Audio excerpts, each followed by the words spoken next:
Welcome to RER, Reduce EMF Radiation YouTube channel. Today, we welcome Mr. Prakash Munshi, a concerned citizen, raising his voice against the health hazards caused by mobile tower radiation.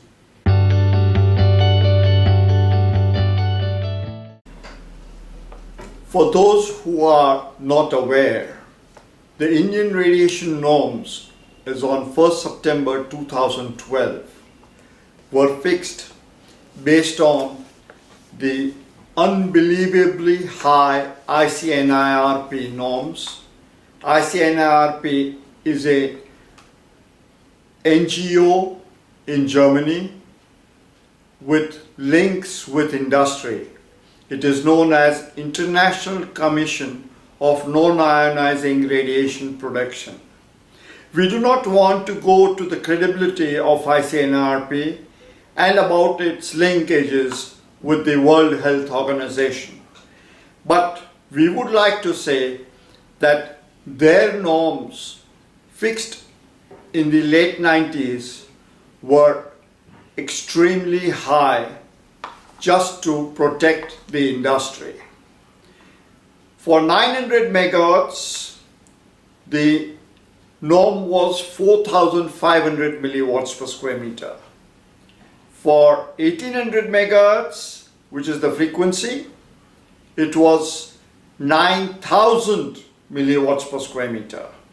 And for 2100 megahertz, it was 10,000 milliwatts per square meter. Now, imagine, although India reduced the norms of ICNIRP to 10% of what they were, that is 450 milliwatts per square meter, 900 milliwatts per square meter, and 1000 milliwatts per square meter. What happened actually at the ground level? Nothing at all. We only reduced the norms while the actual levels remained as they were.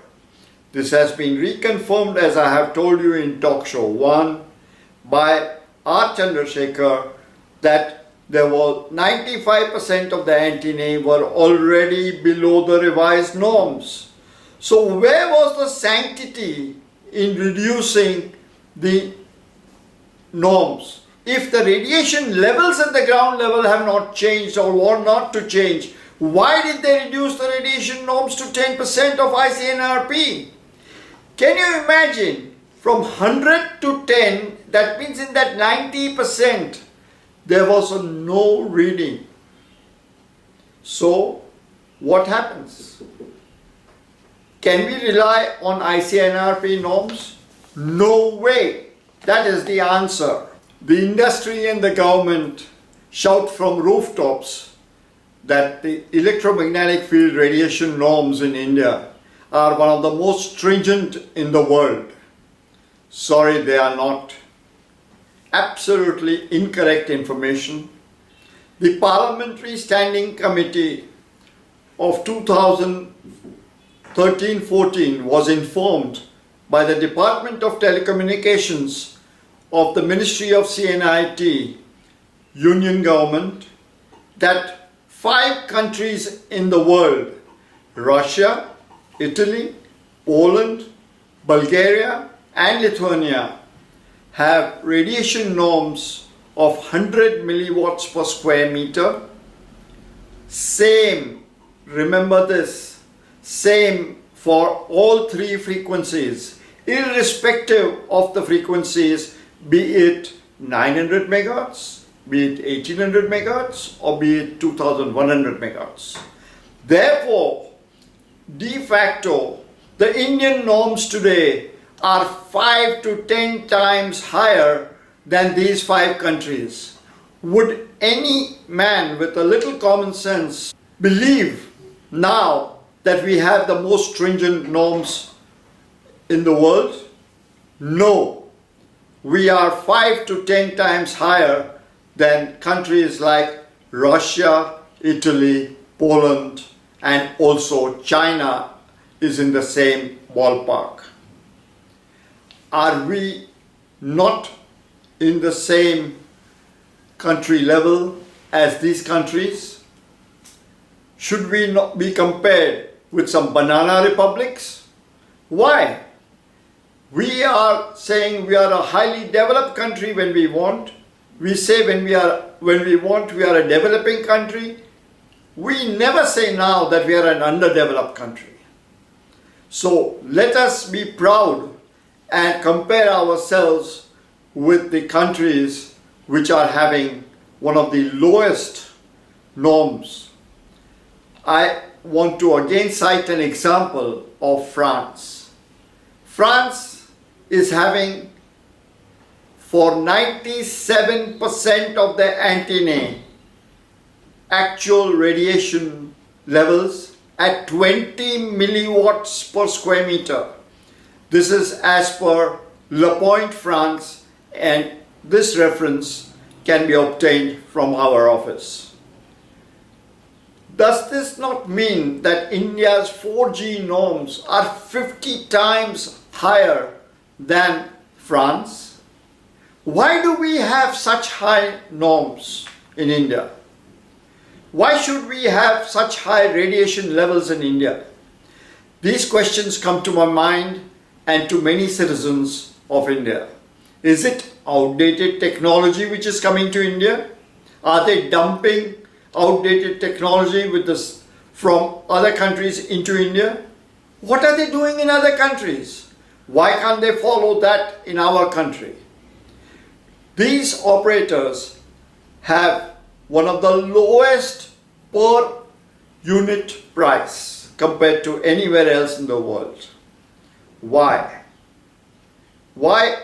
How can they afford it here and not in anywhere else in the world? Is it because we have such a big market?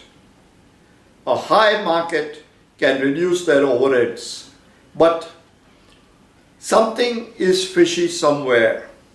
They are on very low unit rates, they are in outdated technology, and they are at very high radiation levels permitted by the government.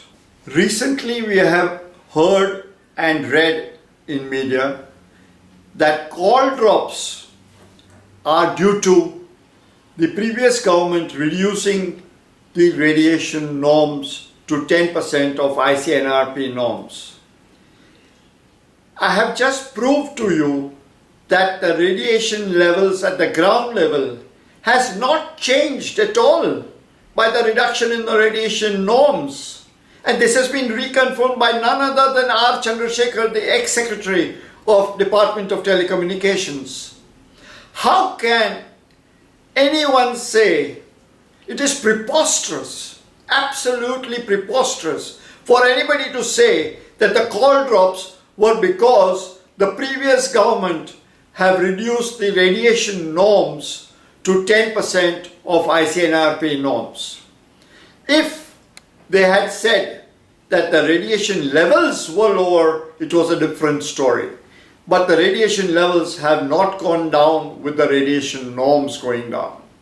So please, citizens, listen to me. I have done a lot of research in the last 4.5 years. There are people who have come into office at various places in the government with 10 months and 1 year are telling you that the call drops are because of reduction in radiation norms.